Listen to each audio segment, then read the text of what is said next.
Die Akzeptanz ist wirklich so von den Enes wirklich angekommen. Das heißt, wir haben wirklich erkannt, sozusagen, dass wirklich dann, wenn die Personen oder die Abteilungen ihre eigene Datenherrschaft, ihre eigenen Königreiche, wie sie auch im medizinischen Fachabteilung ganz gern vorherrscht, quasi nachher auch haben und das Ganze digital ein bisschen auch unterstützt wird, ist die User-Akzeptanz enorm hochgegangen. Also wir haben da wirklich Zugriffszahlen von knapp 10% pro Tag der Mitarbeiter sozusagen nachher eben auch. Also von daher ist das ganz eine gute Zahl, was wir da meiner Meinung nach auch erreicht haben. Gut, dann darf ich Sie recht herzlich begrüßen. Ich habe heute die Ehre, sozusagen das Klinikum Klagenfurt ein wenig vorzustellen, in der Hinsicht, wie wir Prozessmanagement, Qualitäts- und Risikomanagement mit NEs umsetzen, gelöst haben, wie es sich dazu entwickelt hat, die Herausforderungen und Erfahrungen von uns. Wir sind als Klinikum Teil der KABEG. Die KABEG ist die Krankenanstaltenbetriebsgesellschaft. Das ist quasi der Rechtsträger von allen öffentlichen Häusern des Bundesland Kärnten. Wir sind ein Teil davon, das heißt, wir haben das größte Haus jetzt in der Hinsicht, dass wir nicht nur personenmäßig die größten Mitarbeiter haben, sondern entsprechend auch dann von den Leistungen, von den Betten und von der Infrastruktur sozusagen alles anbieten. Die KABEG besteht aus 5 Landeskrankenanstalten, die verteilt über das gesamte Bundesland sind und zusätzlich dem KABEG Management. Im KABEG Management gibt es auch eine Abteilung, das ist die IKTMT, also die IT und die Medizintechnik, die was ebenfalls auch schon eine NES-Installation hat. Abgetrennt von allen anderen Installationen, genauso wie wir quasi nachher auch im Klinikum Klagenfurt eine NES-Installation haben und das LKH Wolfsberg arbeitet ebenfalls auch schon mit NES. Alle 3 Instanzen sind komplett separiert und werden zukünftig dann entsprechend auch dann standardisiert und auch dann auf eine Instanz dann gehoben und dort nachher eben auch dann harmonisiert. Wir haben insgesamt, also die KABEG hat insgesamt 8000 Mitarbeiter, von denen eben, wie gesagt, sich ein Großteil im Klinikum Klagenfurt befindet nachher eben auch. Wir vom Klinikum selber haben eben, wie gesagt, das größte Haus, die größte Versorgungsaufgabe im Land Kärnten und bieten quasi alle medizinischen Leistungen auch an, die was auch ein Universitätsklinikum anbieten würde, bis eben auf die Transplantationsmedizin. Wir haben ca. 58.000 Patienten stationär, 615.000 ambulante Behandlungen nachher dann auch pro Jahr und eben, wie schon angesprochen, nachher auch dann 4.700 Mitarbeiter, mehr als die Hälfte, sind bei uns sozusagen tätig, wobei sich natürlich der größte Bereich oder der größte Teil auf die Pflege dann in der Hinsicht nachher auch dann fokussiert. Von den anderen Kennzahlen 1350 Betten, 80 Betreuungsplätze für Beobachtungspatienten, die was sozusagen noch nicht also in einem Zwischenstatus sozusagen sind, ob sie stationär aufgenommen werden, ob sie sozusagen weitergehen oder wieder entlassen werden.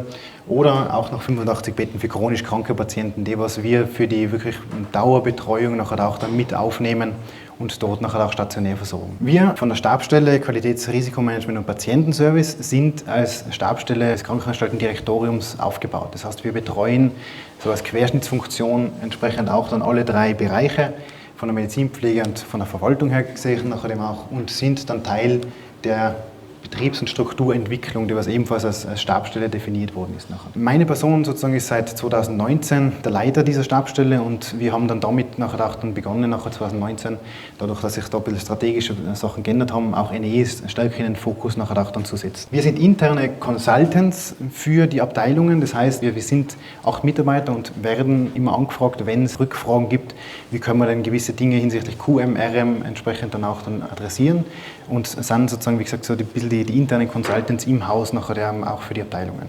Das heißt, wir haben aktuell ein dezentrales QM-System mit 160 Qualitäts- und Risikobeauftragte in die Organisationseinheiten, die dort wirklich operativ die QM-Arbeit nachher auch dann durchführen.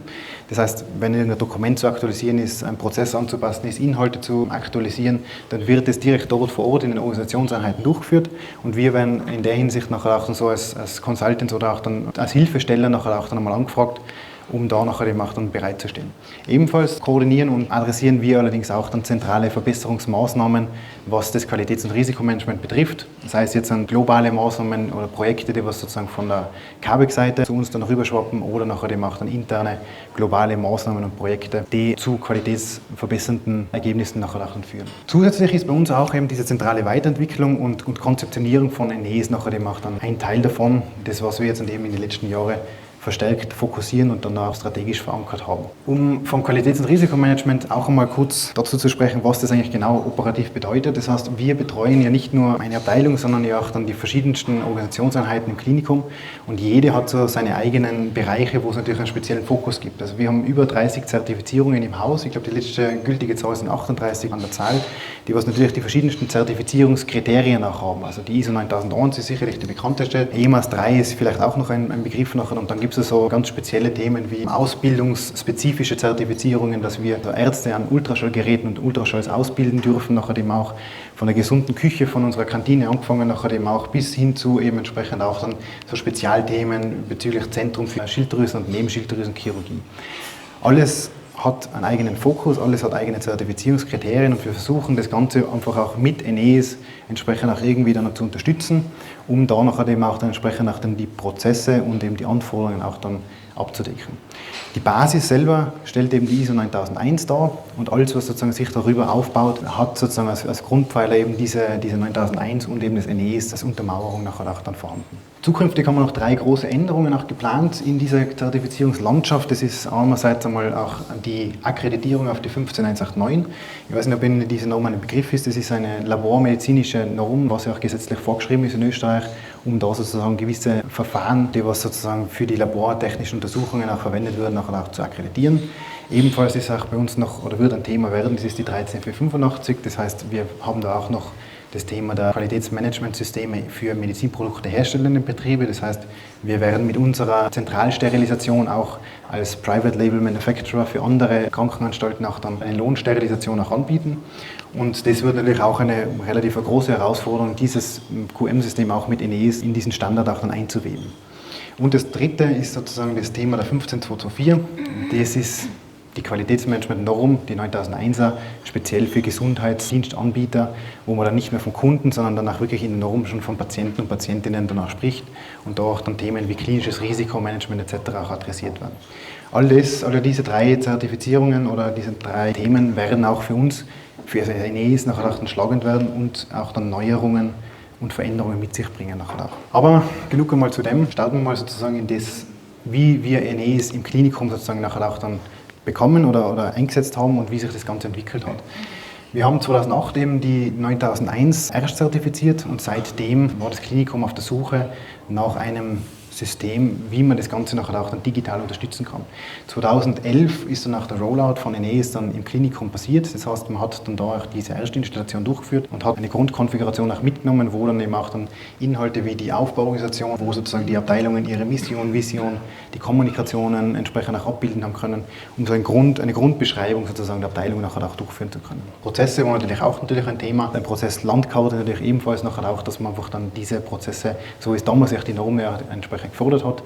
Und das war auch dann der ausschlaggebende Punkt dafür, ein BPM-Tool anzuschaffen, dass man diese Prozesse für die Norm oder für das Audit dann auch entsprechend qualitativ gut beschreiben kann. Auch damals noch ein Thema, das Qualitätsmanagement-Handbuch, ist ebenfalls mit Eneis abgebildet worden, was jetzt in der 2015er Revision der 9001 ja auch schon herausgefallen ist. Das heißt, aktuell so sehe ich jetzt nicht mehr bei uns adressiert und wird unter Umständen zukünftig wieder für spezielle Fragestellungen ein Thema werden. Aber da hätten wir quasi schon den Vorbau geleistet. Ebenfalls, was da ein Rahmenkriterium gewesen ist, ist das, dass eben damals auch dann die Pflege wirklich von den Inhalten, von den Daten von Eneis direkt über das zentrale QM nachher auch durchgeführt worden ist.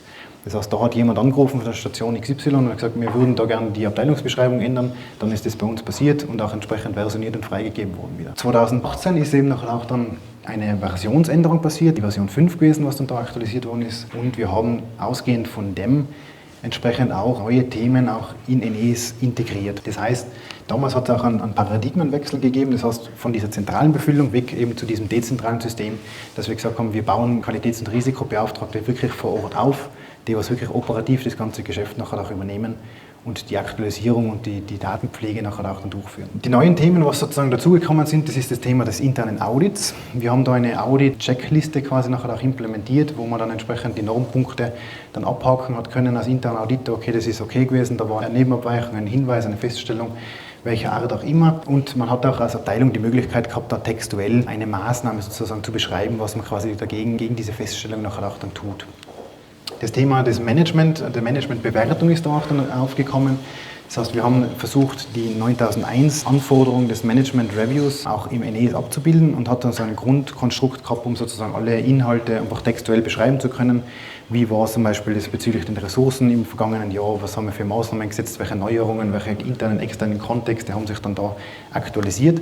Und das Ganze hat man nachher dann auch dann in digitaler Form in NES nachher auch durchgeführt. Ebenfalls ist auch diese Organisationseinheitenseite oder diese Abteilungsseite quasi auch nochmal ein bisschen verändert worden, dass man auch dann die Kennzahlen noch zusätzlich textuell beschreiben hat können. Nachher da. 2019 eben, wie gesagt, ist ein bisschen eine großflächige Nutzung von NES danach entstanden. Das heißt, dadurch, dass die Leute viel mehr Interaktionen nachher da auch mit NES gehabt haben, wir haben es gestern ebenfalls auch schon gehört, je mehr Interaktionen mit NES stattfinden, desto höher ist natürlich auch die User-Akzeptanz nachher, die wir auch irgendwann einmal wurden. Haben wir natürlich auch ein gutes Feedback auch bekommen, nachher, was wir noch zunehmen könnten etc. Damals haben wir so in Hinsicht Erweiterung der Konfiguration, also der Parametrisierung der Software, nachher auch 2 Themen mitgenommen. Das war so der erste Versuch, quasi nachher können wir selber irgendwie Dinge in NES auch umsetzen und konfigurieren oder sind wir nur von den Consultant-Leistungen sozusagen abhängig. Und damals war sozusagen die Anforderung oder der Versuch, dass wir quasi nachher auch die Audit-Checkliste der 15189 mit reingenommen haben quasi nachher und eben nachher auch dann der DKG-Kriterien, weil wir damals begonnen haben, 2019, das Carinthian Cancer Center, Kärntner Krebszentrum quasi nachher aufzubauen und da eben nach deutschen Krebsgesellschaftsnormen und Zertifizierungskriterien dann auch begonnen haben, diesen Audit-Katalog zu erweitern. Wenn man sich mit Softwareentwicklung irgendwo mal beschäftigt hat, dann ist einem der Comic auf alle Fälle schon mal über den Tisch gewandert, in der Hinsicht nachher dem auch. Für uns hat sich dann irgendwann einmal die Frage gestellt, wie gehen wir weiter quasi nachher dem auch. Wir haben eben mit dem Ganzen doch auch 2 Dinge identifizieren können. Das heißt, wir haben einerseits ein enormes Feedback bekommen und auch eine Identifikation von Verbesserungspotenzialen durch die Abteilungen. Das heißt, es ist da wirklich auch uns durchgespielt worden, liebes QM, wenn ihr schon das Ding angreift, dann könnt ihr vielleicht auch noch das und das und das und das auch noch ändern oder verbessern nachher dem auch. Dadurch haben wir die Möglichkeit natürlich auch irgendwo dann entwickelt oder die Möglichkeit gehabt, auch wirklich mit den Kunden direkt diese Anforderungen auch abzuholen. Deswegen ist natürlich dann auch der Schritt von da nach da ein bisschen kürzerer nachher dem auch. Wir haben allerdings auch identifiziert, dass diese Abteilungsseite der Dreh- und Angelpunkt quasi nachher für das wirkliche QM und RM nachher auch für die Abteilungen sich herauskristallisiert hat. Dort ist es ein bisschen so, ich nenne mal das eigene Königreich, man hat sozusagen seine eigene Seite, man kann da reintragen, was man quasi nachher auch dann selber will. Es ist nicht fremdgesteuert und dadurch ist natürlich auch die Akzeptanz und vor allem auch die Bereitwilligkeit nachher auch dann da etwas einzutragen um einiges höher gewesen. Ist identifiziert worden, ja, wir sollten intern weiterentwickeln, haben aber zu dem Zeitpunkt einfach auch keine Ressourcen gehabt, nachher dem auch vom Budget ganz zu schweigen. Das hat sich ein bisschen geändert. Wir haben dann entsprechend nachher auch mit 2020 enorme Ressourcen aufbauen können. Also wir haben die Mitarbeiter in der Stabsstelle verdreifacht, kann man sagen, und haben nachher dann da entsprechend auch begonnen, wirklich strategisch Dinge zu konzeptionieren, zu planen, dann nachher auch dann diese Weiterentwicklungen auch intern zu adressieren. Das haben wir relativ mit kurzen Entwicklungsiterationen gemacht in der Hinsicht, und wenn ich von Entwicklung spreche, dann spreche ich jetzt von der Parametrisierung der Software quasi in dem Moment, um da sozusagen auch zu schauen, okay, die Themen, was wir jetzt reinbringen, passt das, ist das wirklich das, was sich jetzt ein Techniker, so wie es meine Person quasi ist, nachher eben auch entsprechend vorstellt, wie der Prozess auch dann gelebt wird oder die Abläufe sind, mit der Realität auch überein, nachher eben auch, wie es wirklich auf der Station, wie die Abteilungsleitung Pflege, die Abteilungsleitung Medizin mit dieser Software nachher auch wirklich dann arbeiten. Dieses Feedback haben wir natürlich auch recht schnell eingewoben, haben natürlich dann auch da das Ganze so weit verbessert, dass die Akzeptanz sich natürlich auch dann gegeben hat und wir nachher eben auch dann das Ganze großflächig ausrollen können. Zudem, wie gesagt, haben wir als erstes diese bestehenden Mechaniken weiterentwickelt aufgrund der Kundenanforderungen und haben auch versucht, diese Mechaniken miteinander zu verschränken. Beispielsweise das interne Audit war jetzt einfach nur eine textuelle Beschreibung der Maßnahme und haben jetzt quasi das Maßnahmenmanagement diesbezüglich nachher auch verheiratet. Das heißt, zu einer Feststellung kann ich auch eine Maßnahme dann auch ableiten und die dann weiterverfolgen im Maßnahmenmanagement etc. Wie schaut NES jetzt heute bei uns aus? NES ist gewachsen. NES hat sozusagen ganz viele Themen jetzt integriert, die, was wir einfach identifiziert haben, da haben wir Bedarf und da haben wir immer entweder eine Papierlösung gehabt, nachher eben auch, oder entsprechend überhaupt kein System, was das wirklich großartig unterstützt hat. Wir haben es schon gehört, vorher die Aufbauorganisation ist immer sozusagen der Grundpfeiler für das Ganze und stellt auch so die Hierarchieebenen nachher natürlich auch dar, also von Organigramm etc., das ist natürlich der Klassiker. Und dadurch ergibt sich eben nachher auch dann diese einzelne Abteilungsseite, diese Organisationsseite nachher. Wir werden dann später nachher noch sehen, wie sich das dann darstellt. Ziele-Management ist ebenfalls auch ein Thema, was wir in Eneas integriert haben. Da haben wir nachher auch eine Zieleableitungshierarchie, die was wir im Unternehmen oder in dem Verbund nachher auch beachten müssen. Dazu später auch nochmal mehr. Das Maßnahmenmanagement ist auch ein Thema, was wir natürlich mitgenommen haben. Das war auch so unser treibender Faktor, damit wir gesagt haben, wir wollen wirklich digital Maßnahmen auch dann nachvollziehen in einem System. Und das ist sozusagen die gesamte Basis natürlich für alle anderen weiteren Entwicklungen gewesen, weil natürlich Maßnahmen aus unterschiedlichen Quellen sich im System ergeben können. Das Thema Chancen und Risiken ist dazugekommen, nachher eben auch Kennzahlenmanagement, Auditmanagement, Kontextanalyse. Also das Potpourri ist sehr weit gestreut nachher eben auch und alles sammelt sich im Endeffekt nachher auch dann am Ende des Tages oder am Ende des Jahres, besser gesagt, nachher auch wiederum in der Management Review nachher auch dann wieder. Ebenfalls noch zusätzlich ein paar so Kirschen obendrauf in der Hinsicht, das ist die Befragung der Mitarbeiter. Das, wo wir quasi die Ergebnisse auch reinspielen, ist Eneas, da wiederum natürlich Maßnahmen entstehen und das Ganze wieder integrativ nachher auch genutzt wird. Ebenfalls auch die Evaluierung der psychischen Belastungen am Arbeitsplatz in Hinsicht Arbeitnehmerschutz. So sehe ich nachher eben auch, das wird so im Audit-Charakter von unserer Betriebspsychologin nachher auch dann durchgeführt, wo eben Begehungen stattfinden, dort die Ergebnisse auch dann einfließen und auch wiederum quasi eine Maßnahmenableitung passiert. Ein interessantes Thema ist auch das Thema des Organisationshandbuchs im kaufmännischen Bereich, also für die kaufmännische Direktion. Da haben wir konkret die Anforderung bekommen von der kaufmännischen Direktion, ich möchte ein Tool, einen Bericht haben, es ist im Endeffekt dann ein Druckbericht, der mir als kaufmännischer Direktor dann entsprechend sagt, was machen meine Abteilungen, wer macht denn was, mit welchen Rahmenbedingungen und welche Services, Dienstleistungen, Prozesse sind denn dort überhaupt vorhanden.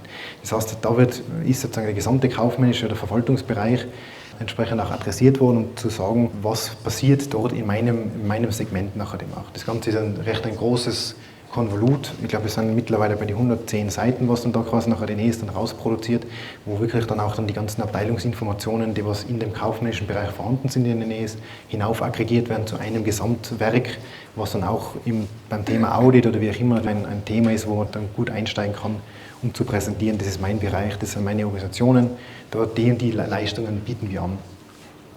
Und etwas eigennützig quasi, wir haben auch einen Newsletter in Eneas auch integriert, das heißt, dort, wo wir Informationen rausbringen wollen, machen wir das jetzt auch immer bei Eneas, wo eben ein entsprechender E-Mail nachher auch passiert, dass auch die Mitarbeiter die Möglichkeit haben, sich dort anzumelden, abzumelden quasi nachher eben auch und quasi das E-Mail dann gesammelt nachher auch ausgeschickt wird. Die Abteilungsseite, ich habe es schon vorher angesprochen, man sitzt jetzt da leider ein bisschen verschwommen auf dem Beamer herum, ist quasi der Dreh- und Angelpunkt für die Bearbeitung der Informationen für die Organisationseinheit. Wenn man entsprechende Rechte hat, dann sieht man quasi auch dann die dahinterliegenden Reiter ebenfalls. Also der was als Leiter oder als Qualitäts- und Risikobeauftragter entsprechend definiert ist, sieht da einfach mehr und sieht nicht nur die öffentlich einsehbare Abteilungsseite oder diesen Abteilungssteckbrief.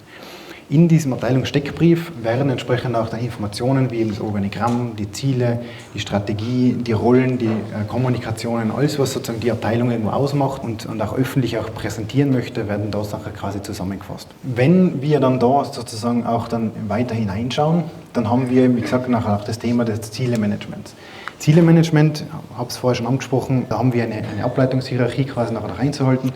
Das heißt, es gibt mal ganz oben drüber die Ziele der KWEG. Das sind diese unternehmerischen, strategischen Ziele, wie zum Beispiel eben, dass Grundsätze definiert werden, beispielsweise eben Eigenleistung vor Fremdleistung zum Beispiel, oder dass man auch sagt, wir wollen die tagesklinischen Leistungen entsprechend auch fokussieren oder in Auftrag stellen, dass das nachher auch mehrer wird im öffentlichen Bereich oder im KWEG-Verbund. Es gibt dann darunter liegend, das ist ein bisschen grau markiert, also man sieht das auch leider, glaube ich, recht schlecht auf dem Beamer, dieses Thema ist nicht im Eneas abgebildet. Also diese Ziele, diese strategischen Grundsätze sind nicht sozusagen Teil von Eneas.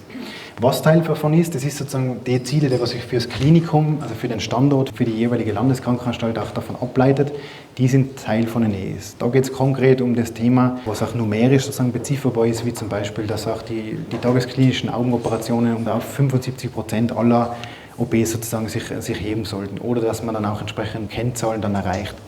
Das ist dann da nachher wirklich auch dann schon in Eneas abgebildet. Ausgehend von dem leiten sich die Direktionsziele ab, nachher dem auch, also die Ziele, die was wirklich dann für die einzelnen Medizin-, Pflege- und Verwaltungsbereiche da nachher auch relevant sind. Die werden mit einer Balanced Scorecard-Logik dann auch im System abgebildet, wo man dann 5 Dimensionen hat, von den Kunden, von den Finanzprozessen, von den Geschäftsprozessen, Lernen und Wachstum und eben nachher auch, was neu jetzt seit 2 Jahren dabei ist das Thema der Ökologie, nachher dem auch Nachhaltigkeit, Ökologie. Diese 5 Dimensionen werden da betrachtet und eben die Ziele dazu definiert nachher auch. Und wiederum ganz am Ende nachher der Kette die Ziele der Abteilung. Das heißt, jede Abteilung kann auch sich eigene Abteilungsziele setzen und kann natürlich dann da auch sozusagen die Ziele, die was darüber liegen, entsprechend referenzieren, verknüpfen und damit habe ich sozusagen meine gesamte Ableitungshierarchie nachher auch dann vorhanden. Ausschauen tut das in meiner Nähe so, ich habe nur ein paar Teile ausblenden müssen, quasi nachher, wo wir das Feedback bekommen haben, das sollten wir nicht präsentieren, sagen wir es mal so. Von daher quasi haben wir eine Liste der Ziele sozusagen in Menes vorhanden, wo man nachher auch dann Beschreibungen natürlich auch darstellen kann und eben auch, wie Sie sehen, auch schon diesen Bezug zu diesen Klinikumszielen nachher auch referenzieren kann. Dadurch ergibt sich irgendwann einmal entsprechend auch eine Ableitungskette und ich habe natürlich im System die Möglichkeit, das auszuwerten, darzustellen, in Berichten auszudrucken, wie auch immer quasi nachher, oder was auch immer ich damit nachher auch machen möchte.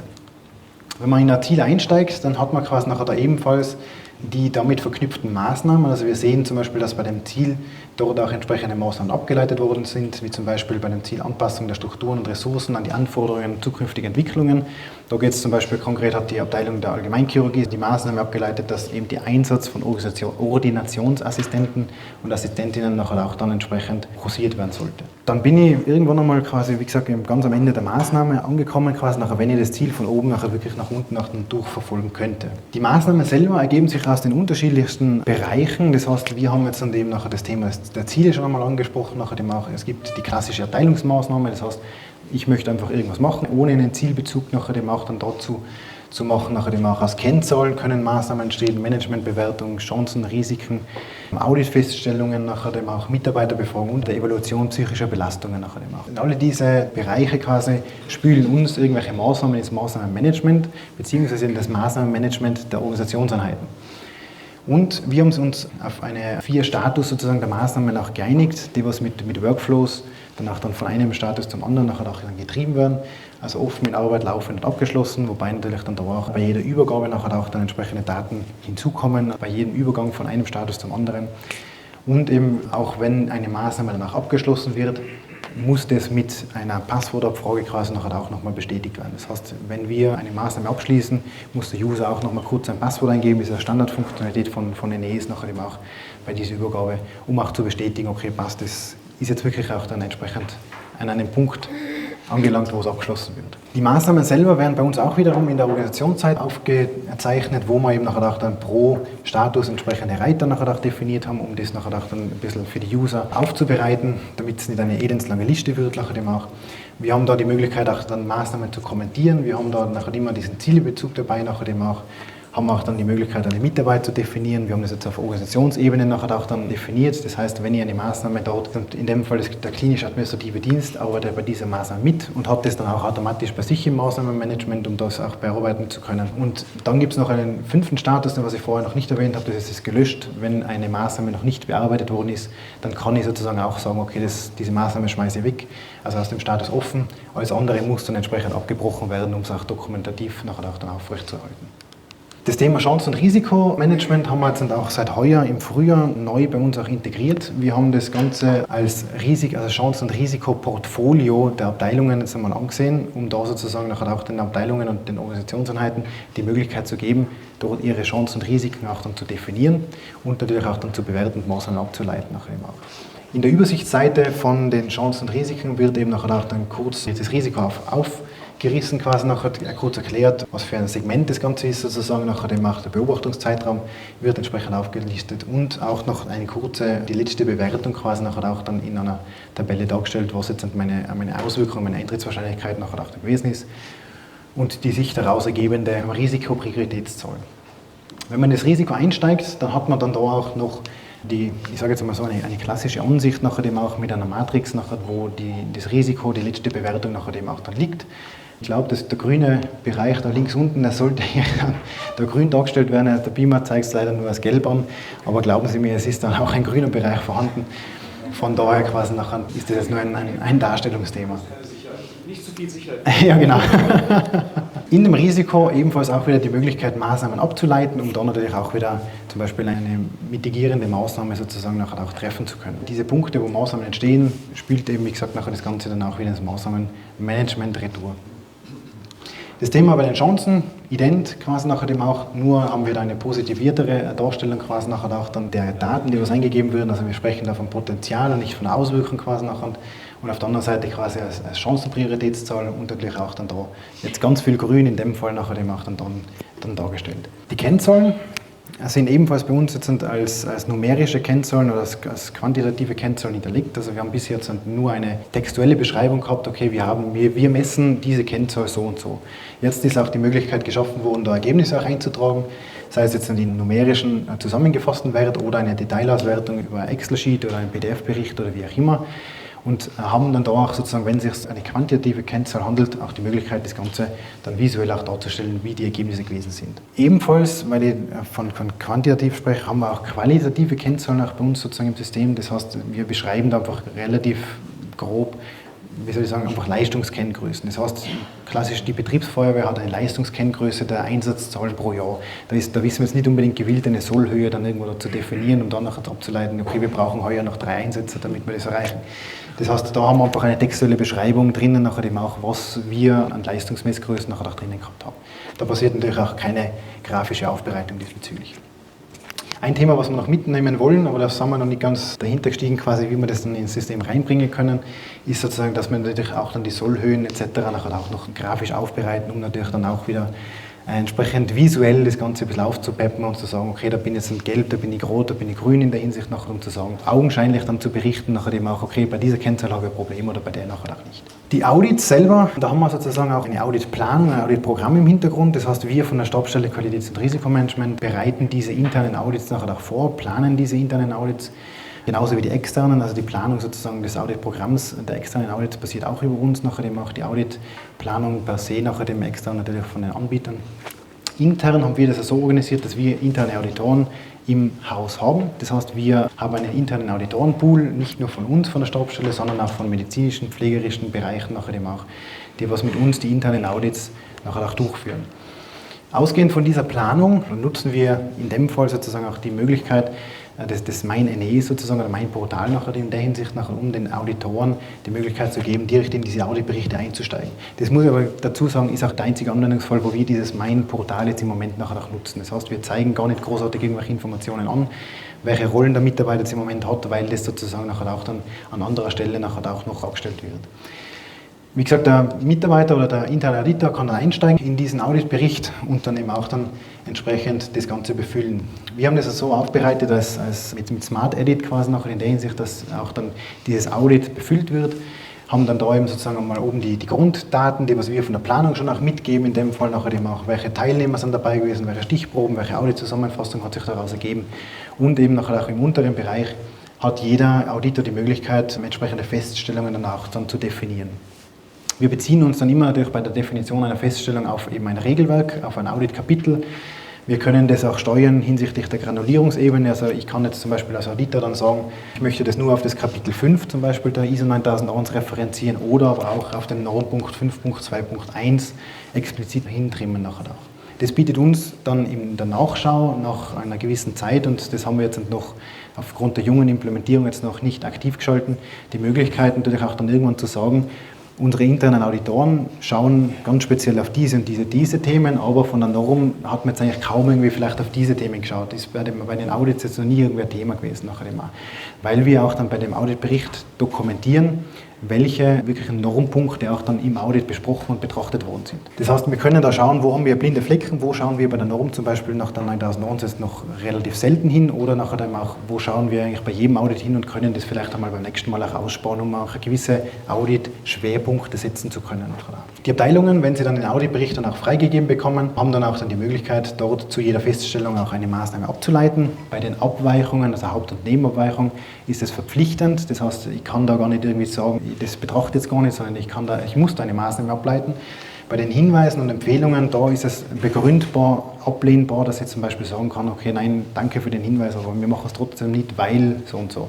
Also das ist sozusagen dann da auch die Flexibilität, was die Abteilungen nachher auch noch bei den Hinweisen und Empfehlungen nachher auch haben. Wenn man auch auf die Gegenseite schaut, also zum Beispiel auf unser Cockpit nachher, sagen wir es mal so, in der Hinsicht, dann sieht man oder in der Übersicht nachher auch bei allen internen Audits, da wo der Auditbericht freigegeben worden ist, wie viel diese Abkürzungen sozusagen Nebenabweichungen, Hinweise, Anzahl der Feststellungen und Anzahl der Feststellungen ohne Maßnahme. Das ist uns mal kurz erklärt, sozusagen, was das Ganze nachher auch dann bedeutet. Das heißt, in dem Fall sehen wir ein internes Audit, wo eben eine Nebenabweichung noch keine Maßnahme nachher auch dann hat. und leuchtet bei uns in der Übersicht nachher dementsprechend das Gelb auf, in der Hinsicht, dass da halt einfach noch was zu tun ist und das dann auch dann tunlichst von den Abteilungen auch nachzuholen ist.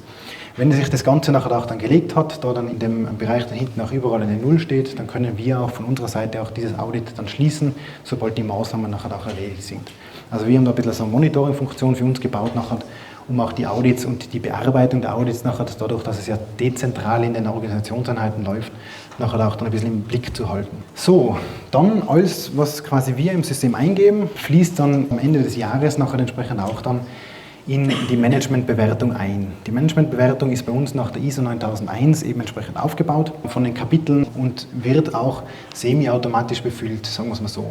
Das heißt, wir haben da einen Workflow gebaut, der eben, wenn man dann draufklickt, quasi dann schaut, was hat sich in der Abteilung letztes Jahr alles getan. Da wird quasi nachher der ganze Datensatz durchsucht, nachher entsprechend aufgrund von einem Regelwerk, welche Maßnahmen wurden bearbeitet, welche Kennzahlen wurden gemessen, welche Chancen und Risiken haben sich ergeben. Und all diese Inhalte werden schon automatisch in diese Kapitel quasi einsortiert. Also alles, was wir dort sozusagen mit diesen roten Pfeilen nachher auch dann markiert sehen, wird quasi automatisch übernommen und da muss der Benutzer eigentlich nur mehr sagen, okay, eine Gesamtbewertung des Kapitels muss ich noch vornehmen. Oder wenn es jetzt dann wirklich ganz schlechte Daten sein, muss ich entsprechend halt eine Maßnahme ableiten davon. Bei dem Thema der Qualitätsziele, da passiert einfach im Prinzip eine einfache Zuordnung. Das Ziel ist erreicht worden, das Ziel ist nicht erreicht worden. In der Hinsicht nachher über das Drag and Drop, über die eigene Table, nachher dem auch, wie es im LES möglich ist, kann ich das ja auch über zu diesen Datenfeldern dann hinzuziehen. Wenn man das Ganze aufklappt, dann hat man sozusagen dann auch immer die Möglichkeit, also was jetzt nicht automatisch befüllt wird, zum Beispiel nachher einen textuellen Eintrag zu setzen. Ich kann zum Beispiel sagen, dieser Eintrag bezieht sich auf die Abteilung X, auf die Abteilung Y, weil wir auch den Anwendungsfall haben, dass eine Führungskraft zum Beispiel über 10 Abteilungen drüber steht. Abteilungsleitung Pflege ist so das klassische Beispiel.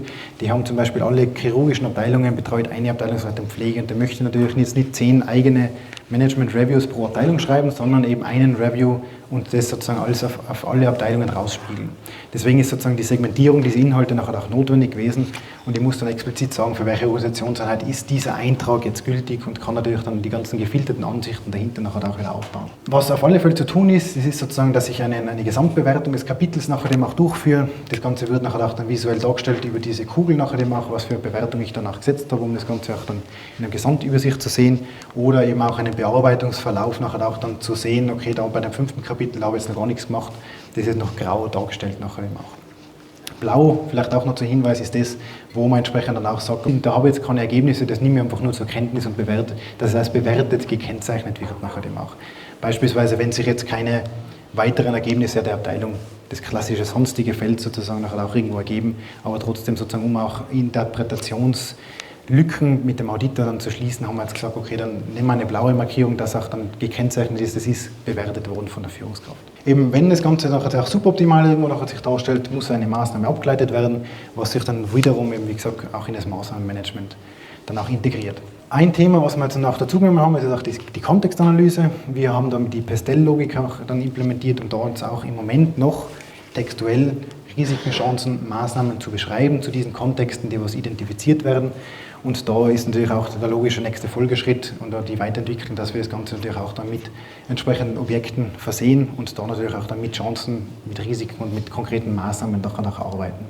Allerdings ist das ein bisschen ein globaleres Thema, das heißt, wir haben da ja das auf der Führungsebene aufgehängt und von daher ist es für die einzelnen Abteilungen jetzt noch eher weniger relevant sozusagen nachher eben auch, als wie für die Führungskräfte nachher auch per se. Die Erfahrungen und das Resümee sozusagen, was wir jetzt nach dieser ganzen Arbeit mit ENES haben, also die Akzeptanz ist wirklich so von ENES wirklich angekommen. Das heißt, wir haben wirklich erkannt sozusagen, dass wirklich dann, wenn die Personen oder die Abteilungen ihre eigene Datenherrschaft, ihre eigenen Königreiche, wie sie auch in medizinischen Fachabteilungen ganz gern vorherrscht, quasi nachher auch haben und das Ganze digital ein bisschen auch unterstützt wird, ist die User-Akzeptanz enorm hochgegangen. Also wir haben da wirklich Zugriffszahlen von knapp 10% pro Tag der Mitarbeiter sozusagen nachher eben auch. Also von daher ist das ganz eine gute Zahl, was wir da meiner Meinung nach auch erreicht haben. Das Thema sozusagen, oder je mehr Themen da auch integriert werden, desto klarer muss auch irgendwo die Abgrenzung sozusagen für die Abteilungen sein. Das heißt, wenn ich jetzt wirklich so ganz viele Informationen reintrage, dann bringt es mir nichts, wenn ich den Wald vor lauter Bäumen nicht mehr sehe, sondern ich muss halt wirklich auch diese Informationen auch in adäquater Form auch darstellen. Deswegen versuchen wir da so viel wie möglich mit gefilterten oder auf Berechtigungen basierenden Filtern nachher auch zu arbeiten, um dort dann die User nicht mit Daten dann zu überfahren. Eneis ist wirklich eine sehr gute Basis. Wir haben heute noch einen zweiten Vortrag zu dem Thema 1000 Sasser in der Hinsicht, nachher dem auch vom Herrn Grünwald nachher auch, was da Eneis bietet und wie es auch möglich ist, mit einer BPM-Software quasi nachher auch dann Dinge dann auch zu integrieren und auch wirklich digital auch abzubilden. Also Eneis ist für uns das digitale QM-System, wie wir es im Unternehmen nachher auch dann verwenden. Wir sind quasi dann zu dem Schluss gekommen, dass die Weiterentwicklung von Eneis einfach im Haus Sinn macht und haben das nachher auch dann für uns, für die Stabsstelle als Aufgabe, also als permanente Aufgabe quasi nachher auch über das Krankenanstaltendirektorium verankern lassen und sind jetzt quasi wirklich auch dann teilweise mit der Konzeptionierung und also explizit mit der Konzeptionierung und Weiterentwicklung von Eneis oder der Parametrisierung der Software quasi nachher auch dann betreut. Basierend auf unserem System vom Klinikum ist jetzt auch geplant, eine harmonisierte und standardisierte Lösung sozusagen für den gesamten Verbund auch dann zu adressieren. Ich habe es ja eingangs schon erwähnt, wir haben 3 Instanzen, die zu einer Instanz dann jetzt auch migriert werden sollten. Das Ganze wird sich wahrscheinlich noch bis 2024 ziehen in der Hinsicht nachher, um da nachher wirklich eine gute Basis, was alle Anforderungen von der kleinen Geiltal-Klinik sozusagen mit 50 Reha-Betten sozusagen nachher auch dann angefangen bis zu eben zu unserem Krankenhaus irgendwo das gesamte Spektrum auch abgebildet ist nachher da. Also von daher Dankeschön für Ihre Aufmerksamkeit in der Hinsicht nachher und sollten Fragen kommen, bitte gerne. Dankeschön.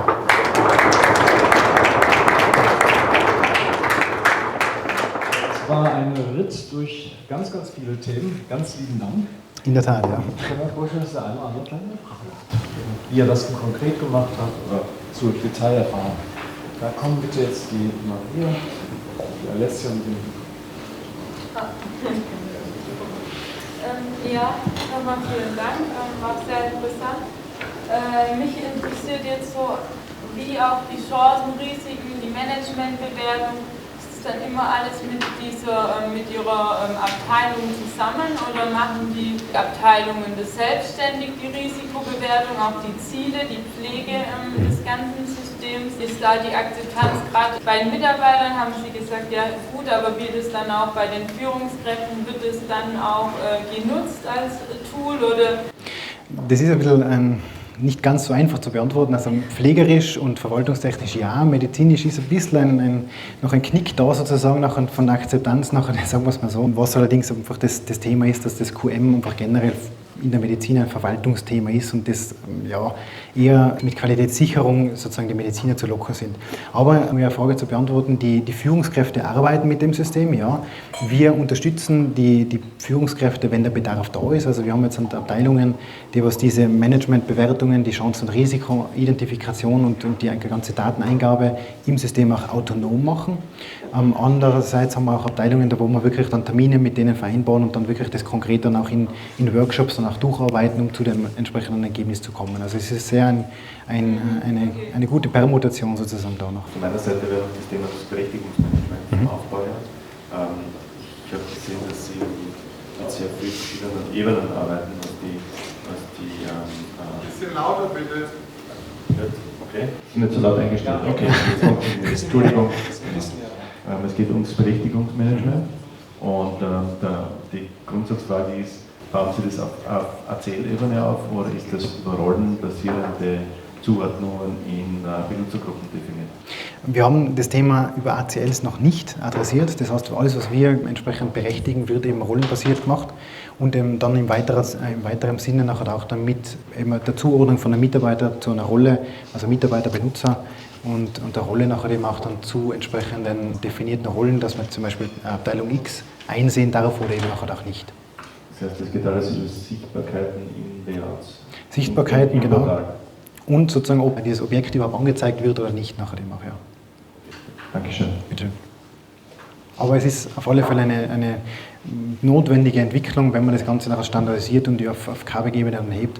Also in dem Zuge wird es dann sozusagen für uns nachher auch dann nachher ganz genau nachher auch schlagend werden. Meine Frage bezieht sich darauf, Sie haben gesagt, die Akzeptanz ist gestiegen, wenn die Abteilungen die Daten heute übernommen haben. Damit sinkt einhergehende Vereinfachung der Datenpflege und des ganzen Handlings. Wie ist denn Ihre Erfahrung jetzt damit, dass jede Abteilung, wenn sie da so Herr ihrer eigenen Daten ist, auch spezielle Anforderungen hat? Ich mache ein kleines Beispiel. Sterilgutversorgung möchte gerne Risiken nach einer Norm erfassen und auch vielleicht die Maßnahmenziele und die Internistik geht da eher nach einem Risikokatalog vor, der von der Holding kommt.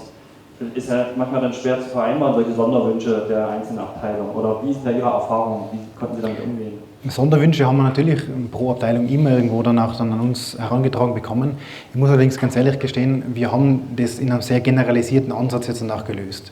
Wenn man jetzt zum Beispiel sagt, es werden eben nach einer gewissen Norm auch Risiken identifiziert, haben wir das jetzt nur als generalisierte Lösung nachher auch, was wir im Moment anbieten. Man kann natürlich immer noch einen Schritt weitergehen und sagen, okay, man bietet zukünftig auch noch mehrere Themen an, sei es auch, dass man Risikoanalysen nach gewissen Kriterien, nach gewissen Normen nachher auch dann dazu nimmt. Aber so weit sind wir jetzt de facto noch nicht nachher da. Ja, Sie haben die Inhouse-Entwicklung angesprochen vorhin. Vielleicht können Sie dazu nochmal was sagen. Also bedeutet das, dass Sie die Konfiguration und die Weiterentwicklung der Module weitgehend selbst machen? Und haben Sie dazu dann auch entsprechend IT-Fachkräfte aufgebaut in Ihrer Stabsstelle?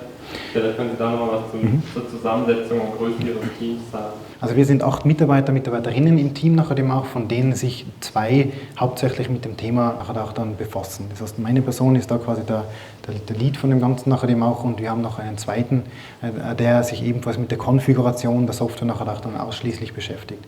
Wir haben IT-seitig, muss man auch dazu sagen, die IKTM, also die IT ist selber für uns ja nicht greifbar, sondern es ist ein Zulieferer quasi nachher für uns als Standort so gesehen. Das heißt, auf diese Ressourcen können wir auch de facto nicht zugreifen, und wenn wir dort entsprechend Entwicklungsthemen einkippen, dann ist das natürlich mit einem enormen zeitlichen Versatz nachher auch versehen. Deswegen haben wir quasi uns dafür entschieden, das Ganze bei uns im Team nachher auch zu adressieren, und wie gesagt, da sind 2 Mitarbeiter nachher dann hauptsächlich damit beschäftigt, diese Konfiguration, die Parametrisierung der Software, aber auch dann von Makroprogrammierung sozusagen oder Scripting nachher auch durchzuführen. Heißt aber jetzt nicht Vollzeit, ne? Also es sind 2 Leute, aber ja, nicht Vollzeit. Ne? Natürlich nicht Vollzeit, wenn es halt entsprechende Entwicklungsprojekte und Weiterentwicklungen gibt nachher auch. Also wir sind ja klassisch doch noch QMler und Risikomanager nachher auch fürs Haus, aber diese 2 Personen nachher eben haben auch diesen Hut der Entwicklung nachher auch auf. Vielleicht ist das jetzt auch zu technisch, weiß ich gar nicht, wenn Sie gerade sagen, wir haben gar keinen Zugriff sozusagen auf die IT. Ich habe jetzt nicht ganz mitbekommen, nutzen Sie eine Enterprise-Variante von Ineos oder ist das die Cloud-Variante, die Sie verwenden? Nein, wir sind direkt sozusagen bei uns auf der Serverinfrastruktur. Und dann würde es mich tatsächlich interessieren, wenn Sie das jetzt planen, bis Mitte 24 zu vereinheitlichen. Das ist ja im Klinikum, sind ja viele Patientendaten. Nutzen Sie sozusagen innerhalb der Kliniken auch dieselbe Datenbasis oder müssen Sie das jetzt sozusagen in die Cloud schaffen, um das zu vereinheitlichen? Wenn ja, wie wird das tatsächlich gelöst? Also es ist als On-Premise auch geplant, sozusagen diese standardisierte Lösung anzubieten, aber wir haben auch sozusagen eine vereinheitlichte IT-Infrastruktur über den Verbund, also zum Beispiel das Patientendatenmanagementsystem, das Orbis, was ja entsprechend auch dann die ganzen Patientendaten inkludiert, ist auch schon verbundweit sozusagen ausgerollt. Also wir haben da schon die Möglichkeit, mit einer Datenbasis nachher auch ohne Cloud-Lösung dann zu arbeiten. Okay, also ich hätte deswegen die Frage, weil für mich wäre das sonst von der Zeit her irgendwie doch sehr knapp bis 24, hätten Sie das erst noch vereinheitlichen müssen. Erstmal vielen Dank, dass wir in Ihre Modelle reingucken konnten. Ich finde es mal total schön, wenn man mal in die Modelle von anderen Unternehmen reinspiegeln kann. Und was mich interessiert, ich habe jetzt mitverfolgt, dass Sie das Strategietool und die Maßnahmenverfolgung auf jeden Fall im Einsatz haben und dass Sie ja auch nachverfolgen, ob die Maßnahmen dann abgearbeitet sind. Jetzt haben Sie das Strategietool ja auch im Einsatz und ich will ja mit den Maßnahmen, dass eine Strategie realisiert wird. Und da konnte ich nicht so ganz schnell folgen. Sieht man bei Ihnen auch im Strategietool, aha, das Klinikum nähert sich der Strategierealisierung an, also wir erreichen die Ziele, die wir uns laut Balance Scorecard vorgenommen haben. Das ging jetzt, da war eine Folie, das war das Diagramm, das ging dann für mich dann so schnell. Da muss ich vielleicht dazu sagen, wir haben jetzt kein Strategietool und auch das Maßnahmenmanagement nicht von Eneis sozusagen im Einsatz. Das ist eine selber gestrickte Lösung, wie wir sozusagen das verwenden. Deswegen ist es jetzt dann quasi auch dann für uns jetzt natürlich individuell hingeschnitzt. Die Zielverfolgung passiert natürlich auch dann in Workshops, wo auch dann mit den Führungskräften die Maßnahmen durchgesprochen werden, wo die Maßnahmen berichtet werden, wo entsprechend auch dann der Fortschritt natürlich auch dann reportet wird an die jeweilige Führungskraft. Ja, auch von mir vielen Dank für den wirklich interessanten Vortrag. Meine Frage ist inhaltlich ein bisschen in die gleiche Richtung. Also ich finde die Zielhierarchie und insbesondere auch die Ableitung und Verknüpfung der Abteilungsziele aus den strategischen Zielen total gut. Was mir jetzt nicht ganz klar geworden ist, folgt dann auch noch eine Verknüpfung der Abteilungsziele auf konkrete Prozessziele, weil das ist natürlich dann die Stelle, wo es auch im Hinblick auf Königreich interessant wird. Das stimmt. Wir haben sozusagen diese Verknüpfung jetzt noch nicht in die Prozesse mitgenommen. Die Ziele der Prozesse und das Ziel und Zweck des Prozesses wird auch im Moment im Prozess selber definiert. Es ist jetzt aber auch bei dieser Standardisierung angebracht, dass man diese Prozessziele auch dann mit den Abteilungszielen noch verknüpft. Beziehungsweise die Abteilungsziele zu den Prozessen auch dann referenzieren kann. Nachher, ja. Man kann ja sagen, es ist schon noch eine sehr funktionale Sicht, aber es ist eben schon mal gelungen, jetzt wenigstens auf einer funktionalen Sicht die Leute reinzuholen. Und das wird der nächste total spannende Schritt sein. Wie kriege ich jetzt diese mehr Prozessorientierung da auch rein? Ja, das wird ein super spannender Schritt. Was wir vergessen haben zu erwähnen, wir machen Prozesse auch sozusagen. Also das ist Sie haben das eingangs ja gesagt, dass Sie also Prozesse und Prozesslandkarte, aber genau diese Verknüpfung fehlte noch ein bisschen, aber wie Kai sagt, ich glaube alleine schon aus der Strategie oder die Strategie so runterzubrechen, auch stringent, dass ich schon mal auf der operativen Ebene bin, ist glaube ich der wichtigste Schritt. Aber natürlich dann das Mapping mit den Prozessen, was dann auch um Verantwortlichkeiten geht, glaube ich, ist natürlich dann der nächste sehr spannende Schritt. Absolut, ja. Es hat sich nochmal eine Frage gegeben also ich hätte eigentlich gedacht, Sie hatten ein Strategietool, ein Risikotool, aber jetzt einfach mal nochmal explizit die Frage, welche Tools haben Sie? Wir haben das auf unsere Bedürfnisse quasi individuell konfiguriert. Das heißt, das ist wirklich eine von Scratch sozusagen weg definierte Anwendung. Okay, aber Sie haben den Assistenten-Workflow und Freigabe-Workflow. Genau, ja. Also ein ganz klassischer Kunde, der ist ja sehr früher Generation, man hat angefangen auf einer ganz frühen Aeneas-Version, die ganze Flexibilität von Aeneas genutzt und gemacht.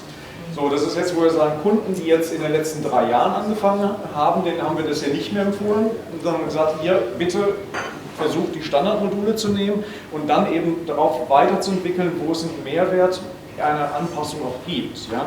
Und das ist jetzt sicherlich ein Weg, wo man sagt, das ist natürlich bedarf es dann auch der internen Entwicklung, weil das ist jetzt wirklich, das wäre extrem aufwendig, wenn dann quasi die Intellior sich dann quasi in die Kundenmodelle so tief rein, das kann man machen, aber es ist eben Aufwand. Und da ist ja auch ein Punkt, dass wir sagen, lass uns versuchen, diese Standards mehr zu etablieren. Und wer neu beginnt, bekommt eben diese Standards und lass dann gucken, was zu tun ist, damit es besser noch passt. Ja? Und insofern kann auch sein, dass jetzt Kabek dann auch selber sagt, naja, mit der 7, vielleicht machen wir auch mehr Standard, aber das werden wir eben miteinander analysieren. Und ob das ein Mehrwert ist und wie das dann auch passieren kann. Ja? Man muss natürlich dazu sagen, wir sind ein bisschen aus der Not dazu getrieben worden, weil wir einfach auch kein Budget für entsprechende Beauftragungen auch zur Verfügung bekommen haben. Wir haben deswegen nachher auch den Weg der internen Entwicklung gewählt, um dann einerseits die Anforderungen 1:1 ins System auch übernehmen zu können, auf einem kurzen Weg und eben nachher auch um das Budgetthema auch zu vermeiden. Was natürlich nur unter Anführungszeichen Personalressourcen sind.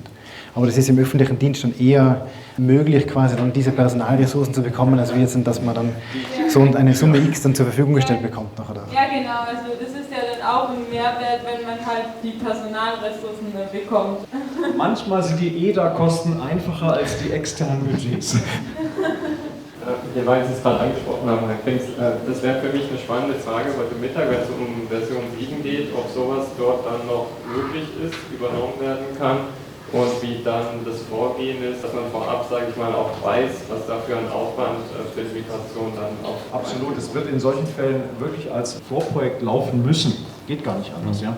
Weil das sind so individuelle Sachen, das ist jetzt ja nicht so, dass ich sowas maschinell mir ausdenken kann, wie ich sowas migriere, sondern ich muss sagen, was ist der Standard? Tut der Standard es? Und da, wo sind dann vielleicht an dem Standard Sachen, die eben durch bestimmte wertvolle Anpassungen im bisherigen System adaptiert werden müssen? Das wird im Großen und Ganzen die Linie sein, können wir aber heute Nachmittag auch gerne noch ein bisschen dann tiefer einsteigen. Also Migrationen, gerade auch was das letzte Jahr betroffen hat, von 5.7 auf 6.4 jetzt, sind natürlich spannende Projekte nachher in der Hinsicht, um natürlich auch die Funktionalität auch immer durchtesten zu können nachher. Ja. Aber deswegen versuchen wir auch so viel wie möglich von der Standardfunktion von den EEs auch dann zu verwenden, um dann natürlich auch dann die Individualisierung ein bisschen an Deckel drauf zu halten nachher.